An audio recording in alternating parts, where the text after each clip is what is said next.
Hello class 10 students, chapter 2 polynomials. Important question आज का है, find the value of p for which one root of the quadratic polynomial px square minus 14x plus 8 equal to 0 is 6 times the other. One of the root is 6 times the other. ये हमारा main जो हमें given है वो दिया हुआ है। ये पॉलिनोमियल हो गया, दिस इज द पॉलिनोमियल। अब हमें जो जीरोस दिए हुए हैं वो उनका रिलेशन क्या है कि अगर एक मेरा जीरो अल्फा है तो दूसरा उसका 6 टाइम्स होगा, that is 6 times alpha. So these are the two zeros. अब रिलेशन से शुरू करते हैं। Sum of zeros alpha plus beta that is minus b by a, this is the relation. तो अल्फा और बीटा मेरे पास 6 अल्फा है और यहाँ अगर आप ध्यान से देखिए तो ए आपका p है, बी आपका -14 है और सी आपका 8 है। जब भी आपने कोफिशिएंट लिखने हैं यूज द साइन ऑल्सो, -14 तो बी इज -14। तो माइनस बी की जगह माइनस तो आना ही है, बी का -14 तो माइनस माइनस प्लस 14 और ए इज पी।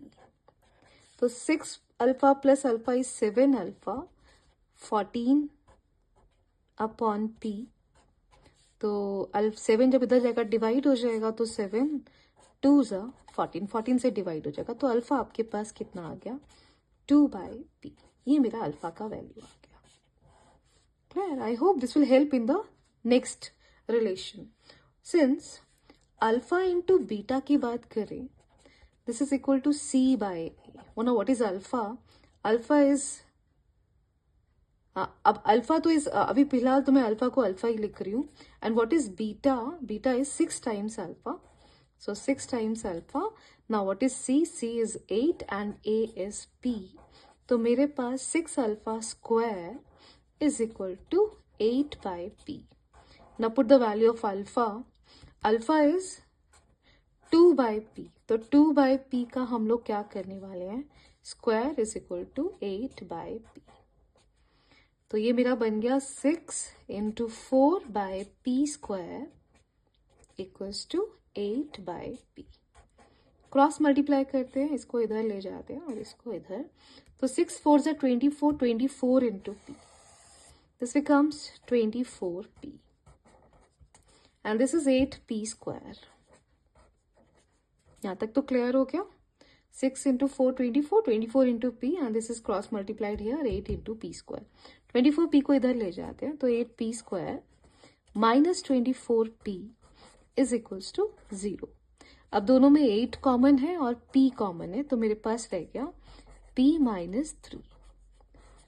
तो p का वैल्यू 8 तो 0 हो नहीं सकता, तो या तो ये 0 होगा या ये वाला। तो इट मीन्स इधर p इक्वल्स टू 0 और p -3 equal to 0। p equal to 0 नहीं हो सकता, नॉट पॉसिबल। खुद देखिए क्यों नहीं हो सकता, आप सोचिए। क्योंकि अगर p 0 हो गया तो ये क्वाड्रेटिक नहीं रहेगा, ये तो खत्म ही हो जाएगा, तो ये लीनियर बन जाएगा। तो इसलिए p कैनॉट बी 0।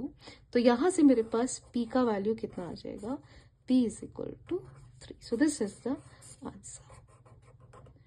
ध्यान से गहराई से क्वेश्चन को देखना, सिंपल है, थोड़ा सा दिमाग लगेगा और ऐसे क्वेश्चन कभी भी अगर आएंगे तो you can do it easily. Thank you.